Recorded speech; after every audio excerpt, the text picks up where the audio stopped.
قال الشاعر الكبير إيليا أبو ماضي: إذا ألقى الزمان عليك شرا وصار العيش في دنياك مرا، فلا تجزع لحالك، بل تذكر كم أمضيت في الخيرات عمرا. وإن ضاقت عليك الأرض يوما وبت تئن من دنياك قهرا، فرب الكون ما أبكاك إلا لتعلم أن بعد العسر يسرا.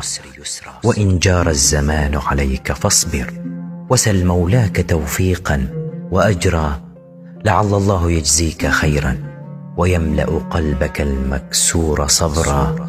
وإن جار الصديق عليك ظلما وقابلك الوفا بعدا وهجرا، فلا تحزن عليه وعش عزيزا، فقد كنت الوفي وكفاك فخرا. هي الدنيا فلا تركن إليها ولا تجعل لها في القلب قدرا، ومد يداك للرحمن دوما، فربك لن يرد يداك صفرا.